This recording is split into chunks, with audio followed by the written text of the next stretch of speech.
that's even worse.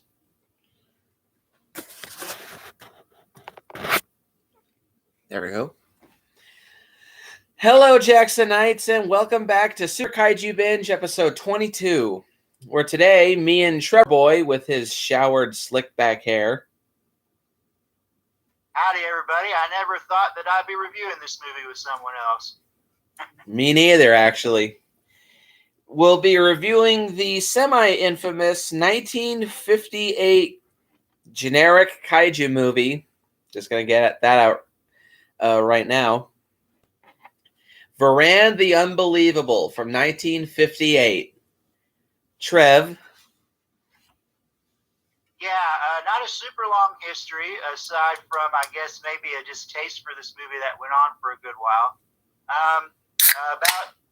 I've mentioned this several times. About 10 or 11 years ago, I was on a Kaiju or Tokusatsu DVD collecting binge. I was getting all the classic media blasters releases, and this is one of them. In fact, I think this was one of the first ones they did. I think the first 3 Toho movies they did was they had a pack of this one, Matango, and the Mysterians, and I think those were the first 3 they did. And oddly enough, the Sony Toho pack kind of mirrored it, because they had a Kaiju movie, Mothra, then they had the Alien Invasion movie, Battle in Outer Space, and then the H-Man. H-Man, yeah. So this was one of the first ones they did, I do believe, and you can probably tell because the trailer selection is not specifically Toho stuff, if you look. But yeah, anyway, I collected this along with as many of the others as I could. I got most of them, thankfully, at that time. But unfortunately, whenever I watched this the first handful of times, I just was not digging it. It bored me. It had some great concepts and effects and whatnot, but it just didn't engage me fully like I would hope that most of these movies do, and that they used to do. So yeah, kind of like with Space Amoeba, but even worse, because I think Space Amoeba had a little bit more going for it, in my opinion.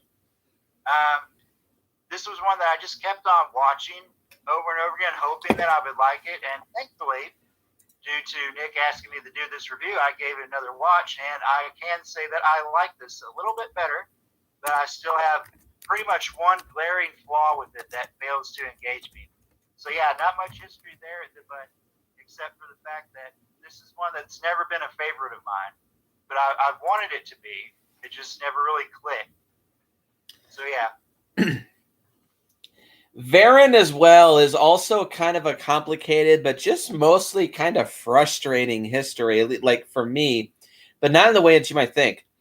For a long time, I was very interested in this movie. I wanted to see this really, really, really badly. This was one of the biggest kaiju movies on my bucket list that I really, really wanted to see. But for the longest fucking time, it's just been impossible to watch this damn movie. Because the fucker's just been out of print for so damn long. As Trev said, they Media Blasters released the triple pack of Varan, Matango, and the Mysterians, and that went out of print and snap of a finger, and it was like $300 for the longest fucking time. And I was like, okay, no, I'm not going to spend that much money on a pack that has only one movie that I'm interested in, like really interested in. That, of course, being Varan. But I would like watch reviews of Varan, and I would see people talking about Varan, and it would just like build up and build up and build up and build up and build up in my head.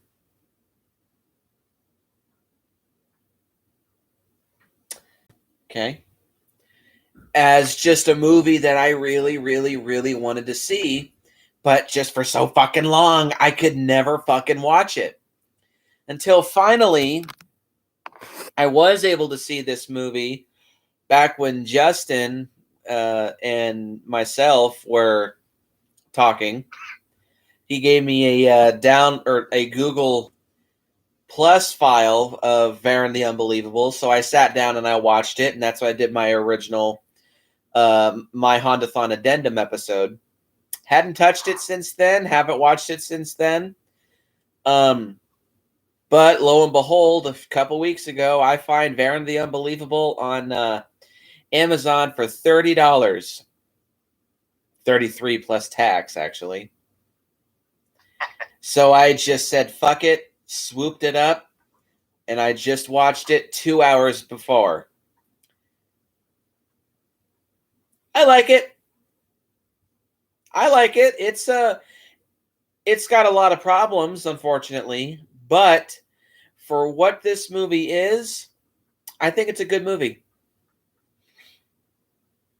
Yeah, I would say, I think I've come around to at least being okay with it. I focus on the positives with it, which there are. A lot. But I think maybe to the point that I think Nick was getting at, and we mostly kind of talked about it yesterday with Space and Me, but I think this movie has kind of an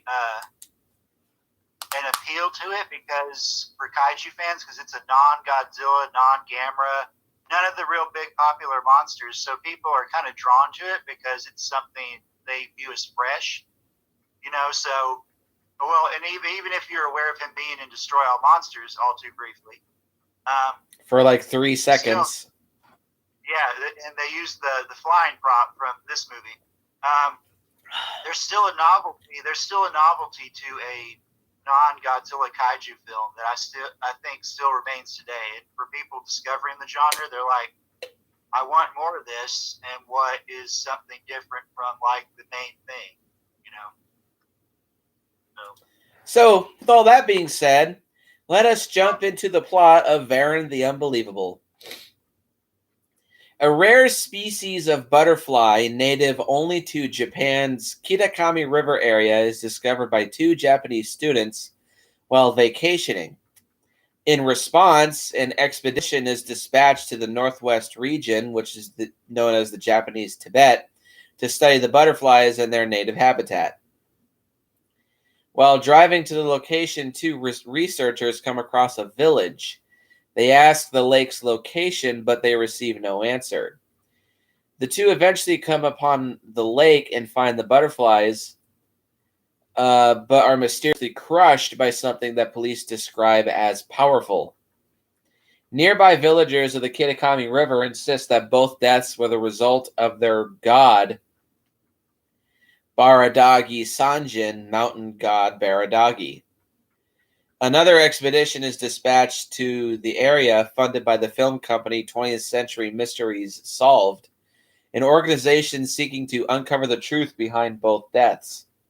Reporters Motohiko Hiroguchi and Yuriko Shinjo, the sister of one of the men killed, and an entomologist named Dr. Kenji Uozaki come along.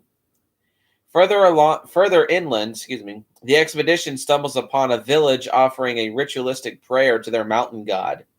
The local priest warns the travelers that their presence will make the god monster angry. The warning falls of deaf ears. Kenji and Horiguchi later return to the village to rally the locals, telling them their beliefs are little more than superstition, like an asshole. Without their priest, the villagers agree, just as their god monster, Varan, rises from the lake.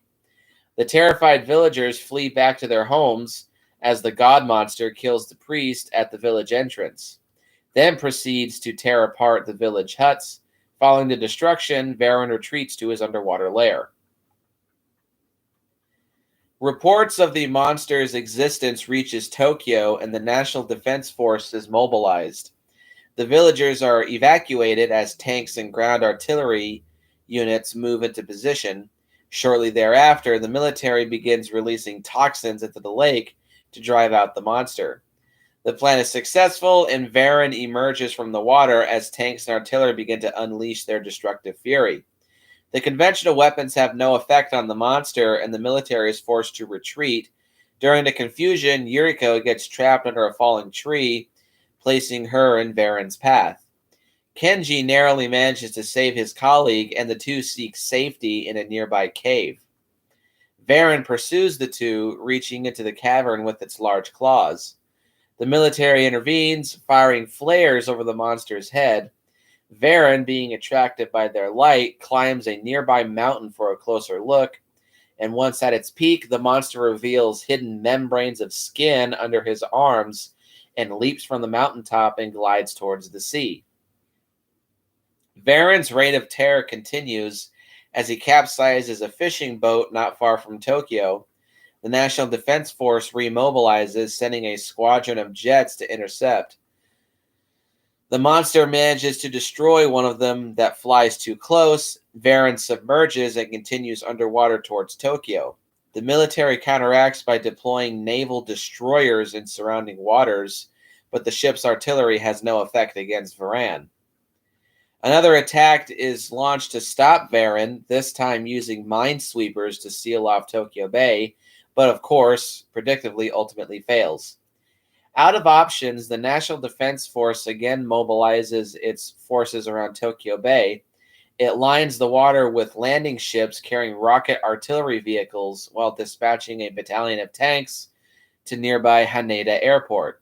Okay, so I was right, the same one that Gyra attacks in War of the Gargantuas. A large amount of special gunpowder, which is hoped will destroy the monster, is also readied, which is like this brand of dynamite that is like 20 times as powerful as regular dynamite.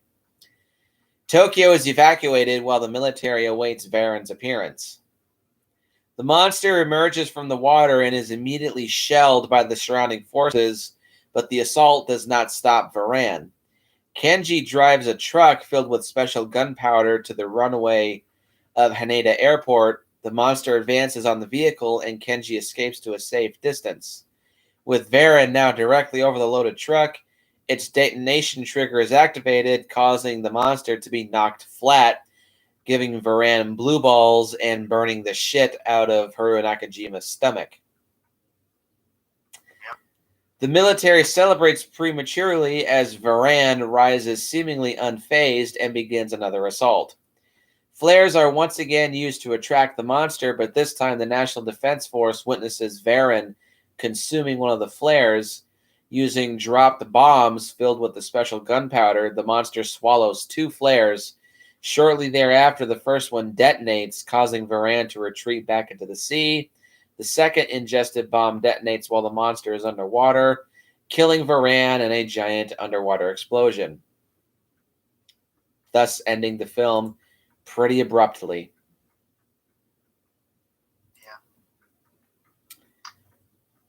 So, you were right. This Wikipedia synopsis is actually surprisingly detailed. There's actually, whenever I was watching it last night too, there's a lot of things here that remind me of other stuff that has been done in the genre. Gamera. Well, Gamera for sure. Gappa is basically this movie and Gorgo mixed together. But like little details, like I said this off camera to Nick, the shaman character reminds me of the shaman who was in Space Amoeba from yesterday. And also something I forgot to mention about that movie is that they reused the King Kong versus Godzilla native chant in that. Yes, they did. Cool. Yeah. So yeah, the shaman. I'm actually in particular reminded of a line that Obata said in that movie for both the shaman characters, is that they fear they're going to be out of the job if they don't keep up the mysticism of their gods, which I think is an interesting concept they could play around with. But or like the company that the reporters come from, 20th Century Mystery Solved, they revisit this in Ghidorah, they revisit it in GMK, but they have different names in both. It reminds me of that. Another movie, a Honda movie, which unfortunately is very hard to find, and you might know what I'm about to say. Half Human, which came out in 1955. Yes, this feels very much like Half Human. And it's interesting. There's an interesting dichotomy with some of these Toho movies, if you want to think about it, there's like a kaiju movie that pairs off with a kaijin or man-sized monster movie. This pairs off with half human. Matango could pair off with Space Amoeba if you wanted it to, because they're both island movies. H-Man could pair off with Dogra, mainly for the fact that Honda was clearly more interested in a copper diamond theft story for those. Yes. Yeah, it's interesting how these pair off. But, just watching it and here reading this plot, even if this movie itself didn't seem to make much of an impact, there were elements of it that were reused and referenced again. Some of them I feel like they were unintentionally being reused, but yes, you're right. It's kind of a genre trap if you think about it. You kind of can't help but reference these kind of things, especially if you're fairly generic. So yeah. Which this movie is, unfortunately. So real quick, I forgot to mention the production history for Varan is pretty simple. This was originally supposed to be a Japanese and American co-production for American TV. I can't remember the name of the American distributor, but this was supposed to be a 2-part TV special. And so they contacted Eiji Tsubaya and Ishiro Honda, and they shot all this special effects footage. But for whatever reason, the American distributor, they just went under for unknown reasons. Yeah, they're not listed on Wikipedia either, where they talk about the release. I don't see them mentioned. They mentioned the people involved, like who it was written by and the star Myron Healy, but they don't say the American company that did it. Continue. So then, yeah, the producer Tomoyuki Tanaka was just kind of like, oh shit, we have all this footage and special effects stuff. Here, Ishiro Honda, just turn this into an actual movie. So they did. This movie came out in 1958. And to kind of quote Wikizilla, this is kind of true. Before it got addicted to versus movies, Toho released 4 separate monster movies between 1954 and 61, being Gojira, Rodan, Varan, and Mothra. 3 of those went on to become some of the most recognizable giant movie monsters of all time. And it's unfortunate that Varan is the one that got left behind. Great. So with all that being said, let us jump into our pros and cons of Varan the Unbelievable. So yeah, I only have 4. I'm a man of brevity, as I was telling Nick. Probably 3 if I toned it down. But pro number 1 would be the special effects and Varan himself. And I put those together because the monster usually is executed with the special effects. Yeah, he's a neat design. As I was telling Nick, he's actually the first trifibian monster. He beats Gamera and Gappa to the punch. And it's funny that again, like I said, the plot of this movie is kind of recycled, at least partially, in Gappa. Yeah, he's the first trifibian monster. He's a neat design. Since the movie's black and white, there was a specific color for him. I believe it was sepia tones. It was a brownish color, yeah. Yeah, but since it's black and white, you can kind of just project whatever color you want him to be. I was telling Nick I would like him to be either aqua green or sapphire blue. That's because I've seen art to that effect. Yeah, he's a neat design. The suit work is really good.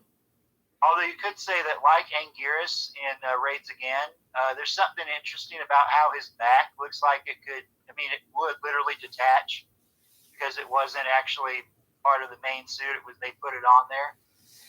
But it's not a big deal. To Nick's point about why he kind of, I guess, gets lost in the shuffle, is that he's, I think Toho kind of they think that Well, if we want to do a flying monster, let's use Rodan. If it's not Mothra, if we want to use a monster who walks around on his hind legs, most of the time, we could use Godzilla. If we want a quadruped, we could use Anguirus or Baragon. Baragon's the most popular of these three quadruped monsters, oddly enough. Probably because he's cute. But yeah. I think part of the reason that even though he's a really great design, and I actually feel bad for one of the designers on GMK, who Varan's his favorite kaiju, and he didn't get to actually redesign. I feel bad for him because he is a neat design. Another great reptile monster, but then you can also see how, again, Toho would probably just want to say, okay, well, this monster's similar, so let's just use him, which is unfortunate. But yeah, he's a great design. The other special effects, the miniatures in this movie are actually really, really great. But it also probably has to do with the fact that, well, aside from the fact that Tsuburaya was just a very talented man, to say the least, because this was a TV movie, the set pieces were kind of limited, I think. That's probably why we only have the lake and then the village, and then Haneda Airport. Yeah, the lake, the village, and then the Haneda Airport, which, by the way, Gamera also attacks in the original movie. It's like the main airport for Tokyo, I do believe, or maybe like Japan's like premier airport or whatever. So you see it in a fair share of these movies. But yeah, the miniatures are great, very detailed. And usually whenever they're executed as well as they are, it adds to the excitement effect. There is a little bit of stock footage that me and Nick were talking about from both Godzilla and Raids again, because they're also black and white. But I don't think it doesn't bother me too much, even though I recognize it. It's more in line with like what Monster Zero did, in the fact that it had to kind of use a little bit of stock footage to pad itself out. It's not super, super noticeable unless you're like a major fan and have watched the other movies this footage came from and recognize it offhand or right off the bat. As I do. Yeah, so not much to say other than the fact that they're great. I think it's really what has always stuck out to me, and especially did this last time. It's like, if I really wanted to, I could just watch the effect scenes as like a little montage. It's like a little short film, if I wanted. Pro number 2, I do like the concept of this movie. I like the concept of Varan as a god monster. I like it's actually a very odd little, not a MacGuffin, but a plot device to kind of get your story going, is that they're looking for butterflies in a remote region. Because that's just dropped after the first 10 minutes. Yeah, and then we find a giant monster. Who'd have thought? So yeah, it is an interesting concept. I think, at least in terms of a background for Varan, it is a nice touch. Although, again, unfortunately, there's several other monsters, or at least one. Again, Gappa has this background too, where they are god monsters worshipped by the natives on whatever their location is currently. But yeah, I think there is potential in the premise of Varan, and he's been put into a lot of fan fictions where he's a monster who menaces period Japan. Yeah, like he's been put in fan fictions with King Caesar and whatnot, and that would actually be a really great avenue to pursue with him if they wanted to bring him back, hopefully at some point. Yeah, that's my pro number 2. Pro number 3 is the score by Akira Ifukube. Awesome. Even though this theme, much to my delight, was repurposed for Rodan. Whenever I hear this, I think of Rodan. Here, there's an extra flavor to it because there's a chant. It's the Baradagi chant, which actually goes well with that beat and everything that Ifukube came up with. And it's one thing that's part of the score that remains unique to it because it hasn't resurfaced other places. Again, Akira, he would use pieces of his music and other things. It seemed like when he came back for the Heisei series of Godzilla movies, he really just took from his whole filmography and repurposed it. Because there's different tracks in this movie which I recognize from versus King Ghidorah in particular. That one for sure, especially since it was like his return to composing, or technically supervising, because he actually didn't compose the music for those movies. He composed it, and then an orchestra, did it for him. But yeah, still watching this, I was like, okay, I recognize this, but from something that came later. But again, still, the Baradagi theme is the unique element here. Very catchy, very kind of haunting and epic in its own way, especially if you listen to. I watched this last night with the 5.1 track that they have on the DVD. It's a bit echoey if you don't have surround sound, but it's still, from the music that explains it. Like, yeah.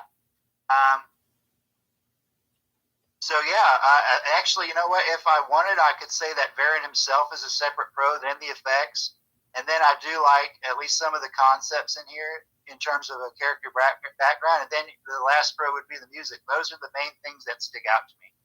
So yeah, those are my 4 pros. I have 8.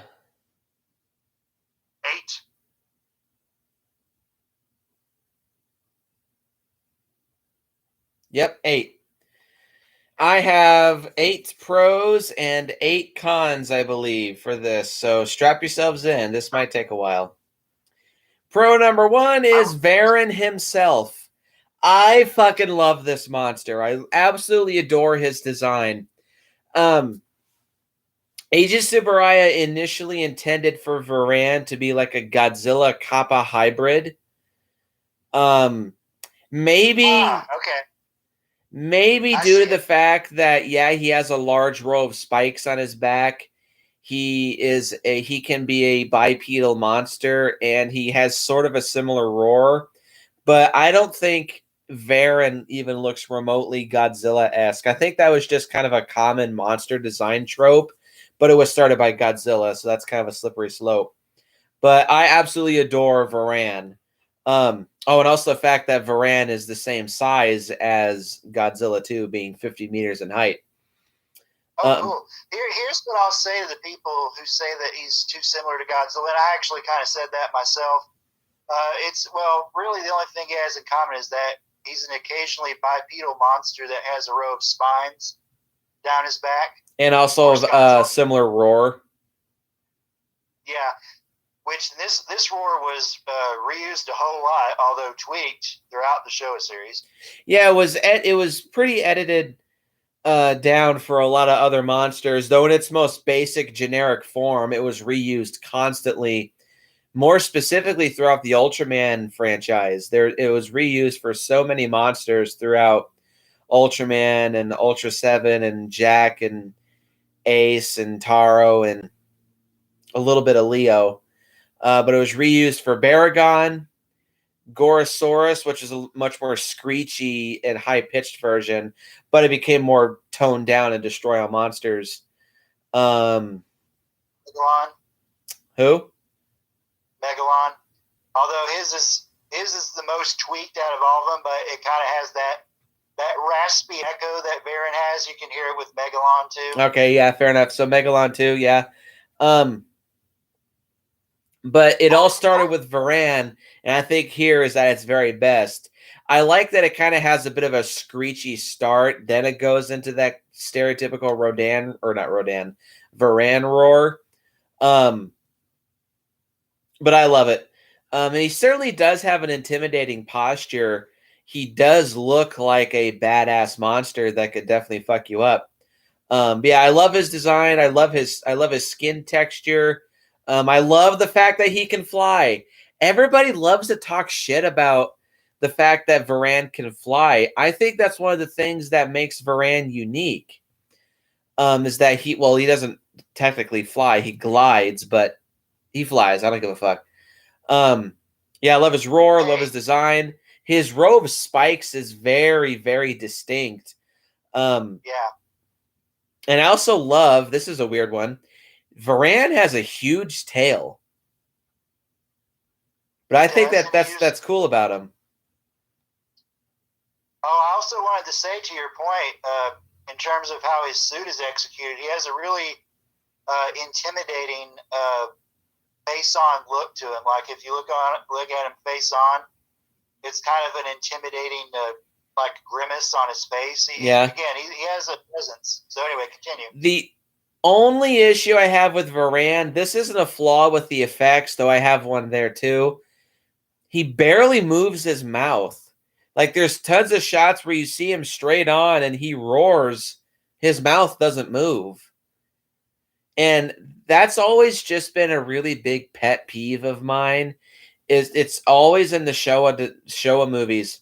Whenever monsters roar, their mouths don't open. That's a huge pet peeve of mine. Yeah, like Anguirus, like in his whenever he comes ashore in versus Gigan. Although I think that might have been like one of the last shots of the movie because the suit looks really bad at that point, or rough. He looks like a zombie in that. Mechagodzilla, the original Mechagodzilla, there's some shots where they don't open their mouths. So yeah, I see your point. Continue. But overall, I love Varan. I think he's a badass monster. He's an extremely, miserably underrated monster. He would do great in the MonsterVerse, and I think every single appearance that he was supposed to make throughout the years was an extreme missed opportunity. Biggest of all being GMK. Yeah, but yeah, that, and also he could have almost been like the big bad for the Heisei series. And actually, if I think about it, in terms of how I've been reevaluating the movies, I think I might have preferred that to Versus Destroya. Definitely me, because I don't like Godzilla vs. Destroya. More on that. More on that way later. Pro number 2 is this movie has phenomenal special effects. The miniatures are well done. The explosions look great. The production value itself, which that's pro number 3, looks really good too. Despite this movie having a bit of a lower budget and looking like a TV movie, even though that's an issue in and of itself, I think this movie has pretty decent production value. The suit itself looks fantastic. Varan, like texture and skin-wise, he still does also look very different to Godzilla. Like he's got like a tougher carapace on his back, but I like he has really smooth skin underneath his back. I like his facial fins. The facial fins look really good too. That makes him, I think, look a bit more distinct. There's a couple problems with the effects, which we'll get into with the cons, but not much to say other than they look great. The miniatures look great. Haneda Airport looks fantastic. The explosions look great. The planes look fairly decent. The suit looks awesome. All the rampages are just phenomenal. The effects in this film and the production value are just great.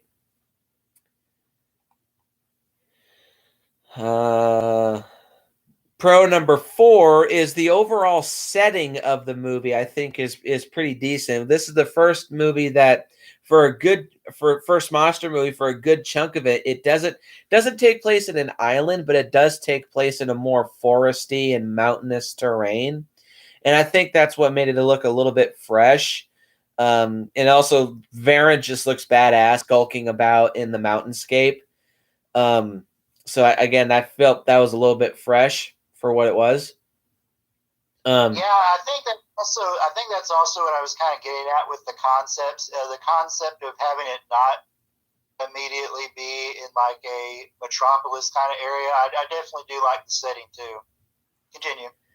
And also I like that this is the first monster movie, I believe, where a monster attacked an airport.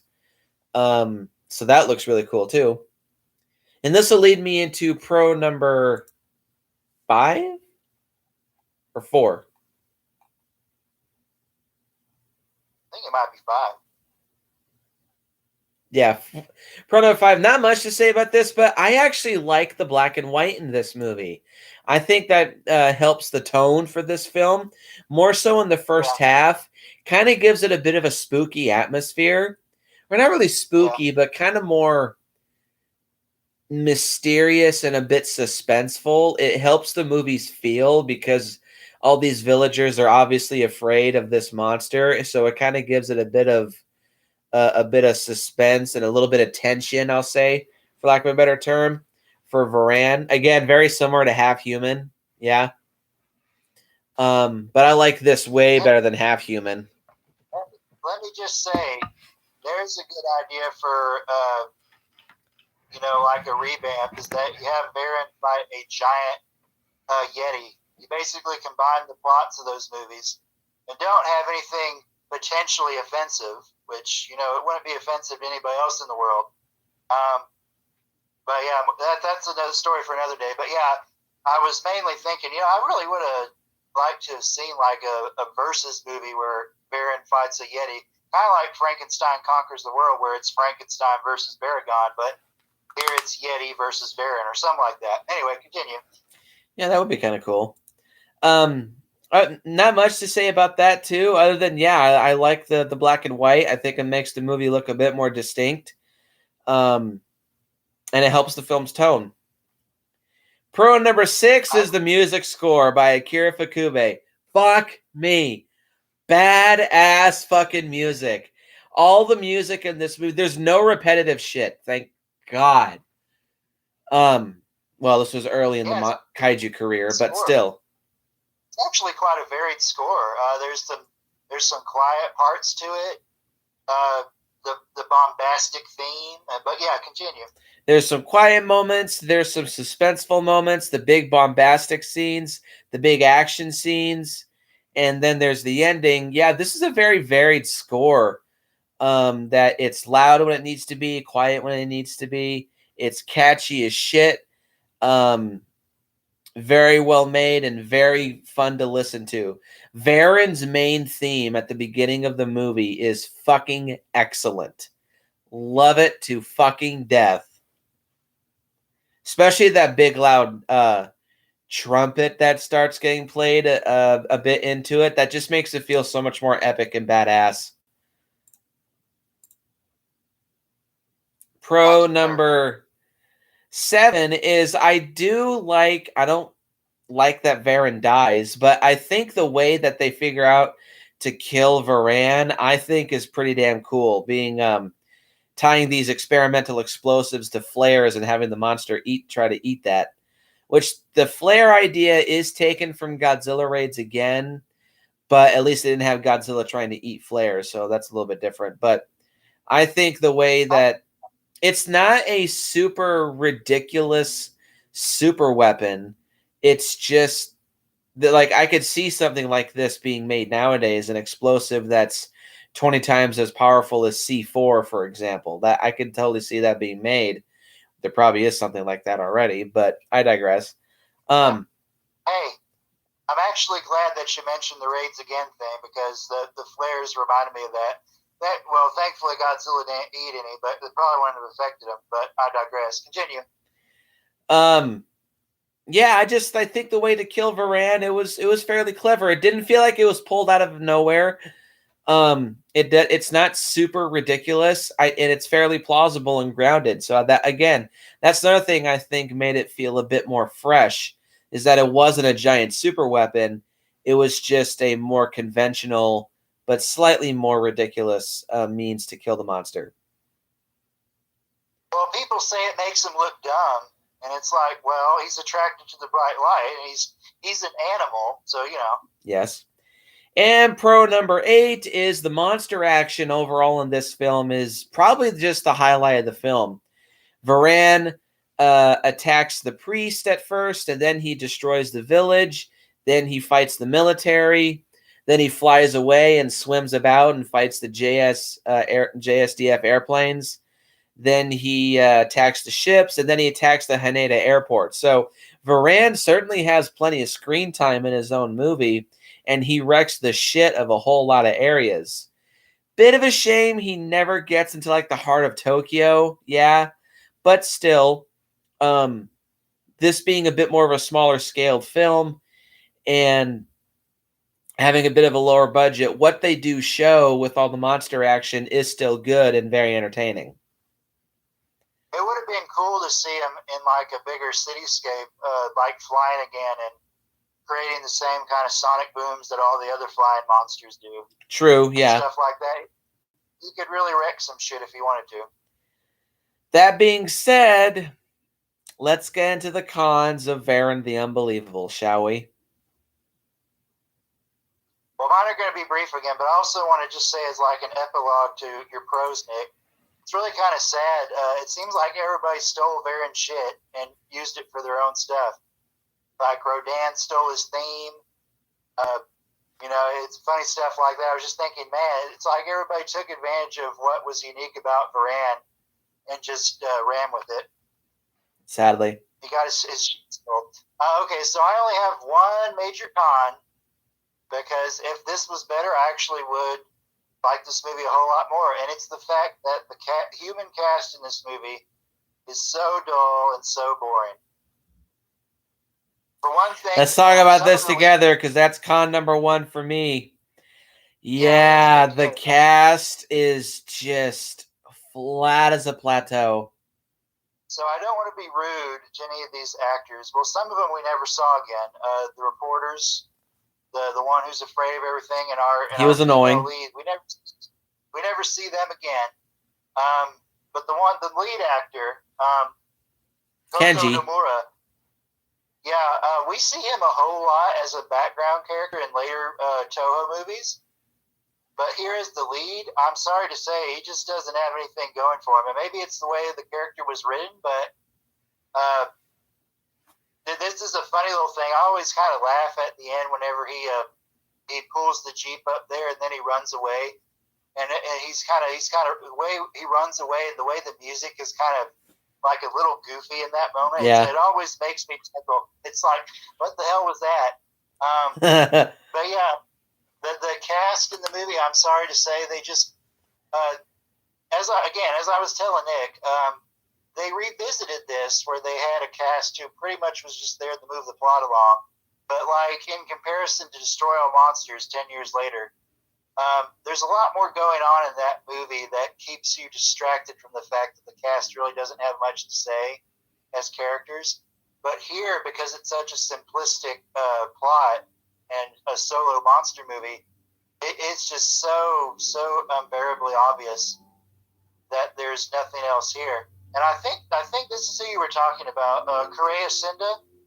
The main professor windbag with the terrible comb over in this movie. That's con number 2 for me. He's terrible. He does not give a fuck.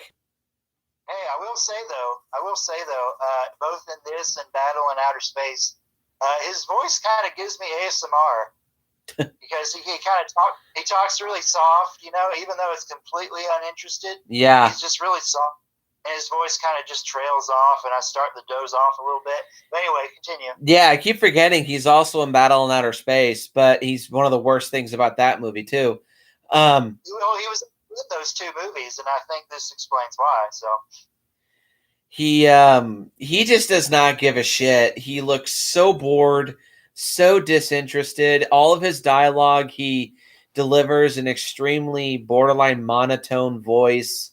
His disinterest is plain as day in this movie.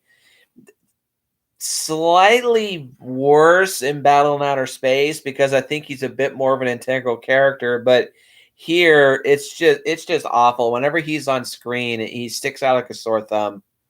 And yes, I agree with Trev, is that the rest of the human cast, they're just cardboard cutouts to move the plot along, and that's it.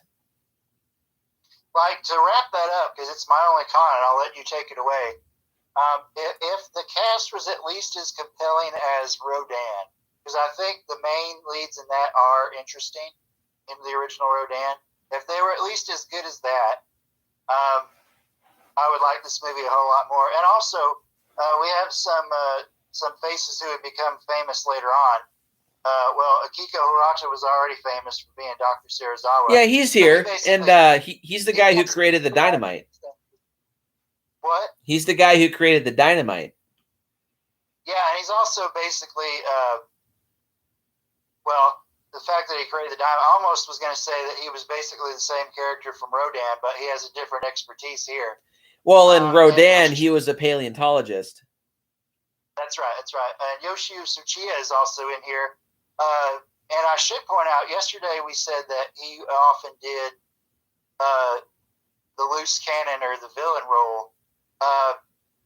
Some of his early roles for Toho, at least in these monster movies, in Raids Again and in this movie, he's just a military official. Mm-hmm. So, well, this was before I think they discovered his crazy streak. Yeah, and decided, hey, let's use this. But anyway, which I think that reared its head in Battle in Outer Space. Yeah, that was the first time he was the character who was manipulated by invaders. But anyway, yeah, go ahead, Nick. That's my only con, is the fact that the cast is gut boring. Yep. Con number 3, I already kind of touched on this, but this definitely does look and feel like a TV movie, which it's a bit understandable because it was supposed to be a TV film, and it was a little rushed, but I still think they could have done just a bit more to make this look and feel more like a theatrical movie and not just a theatrical TV special. Zohoscope. That doesn't help too, yeah. Not much to say other than, yeah, you take one look at this and you're just like, this feels like a TV special. Excuse me. Con number 4 is that overall, as much as I do love Varan and I enjoy his monster attack scenes, the overall plot and look of this movie is very, very generic. This just feels like a typical giant monster movie in its purest, most basic form. Now, thankfully, yeah, Varan is a distinctive enough monster to pull off this movie being, to me at least, so distinct. But looking past that, yeah, this movie is pretty generic. Hi, honey.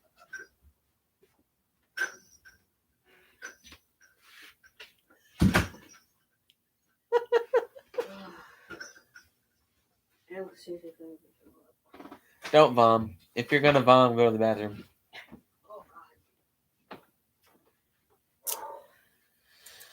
Okay, so yeah, not much to say about that, but yeah, this movie overall is very generic.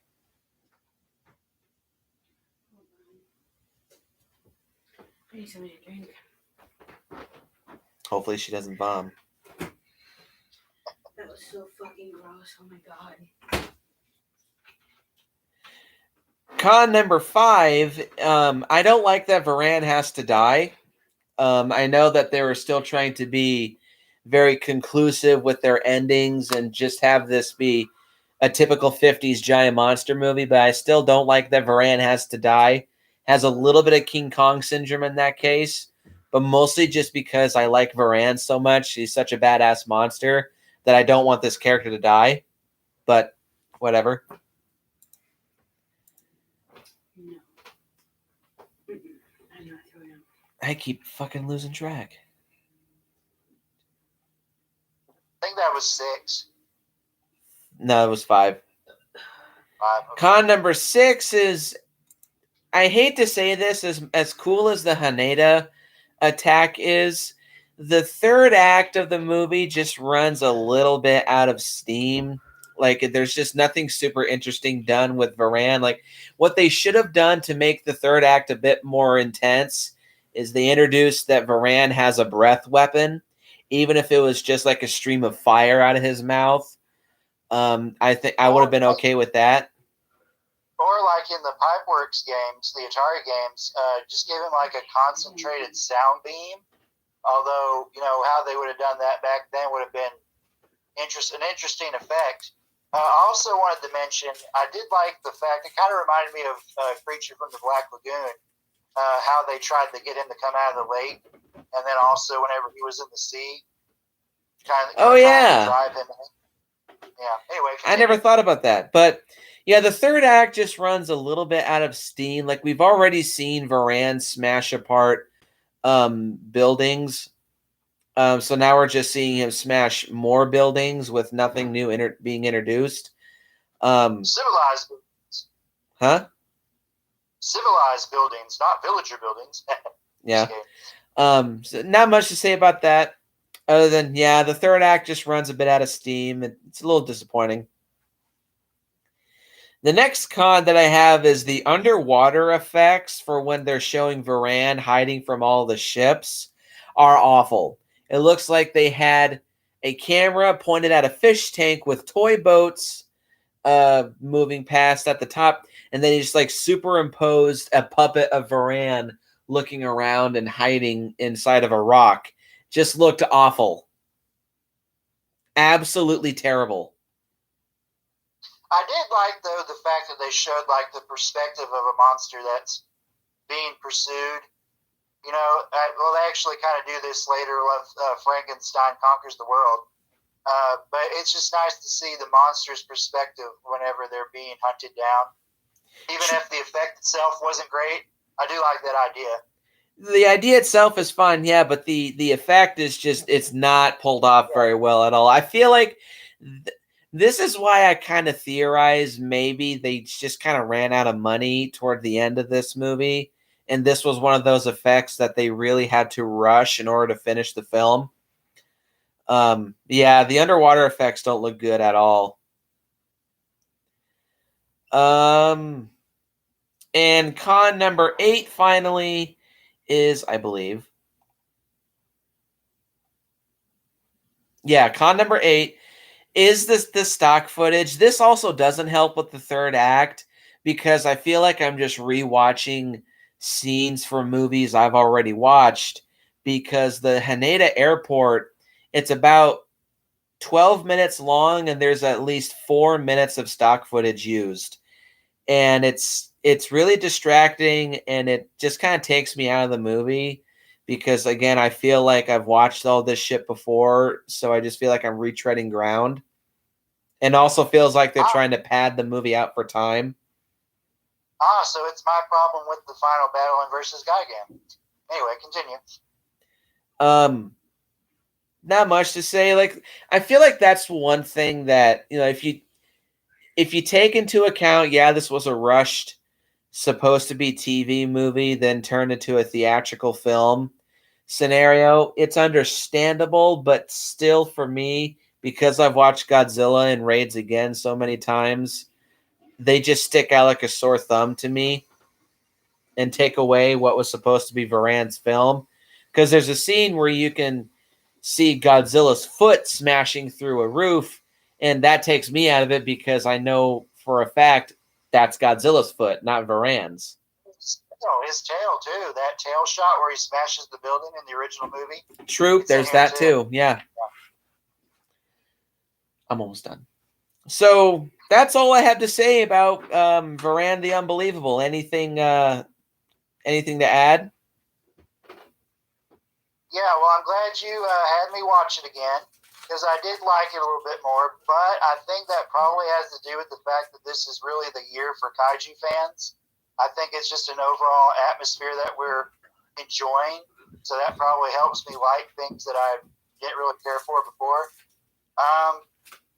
Yeah, I think Varan himself has a lot of potential that should have been used. He should have been the final monster for the Heisei series. That would have been neat. Yes. He should have been in GMC.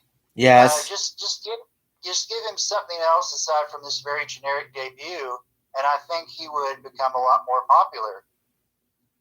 And my final rating for the movie, I think it's pretty much always been this, giving what I do like about it and what brings it down. I think it's going to be a 5 for me.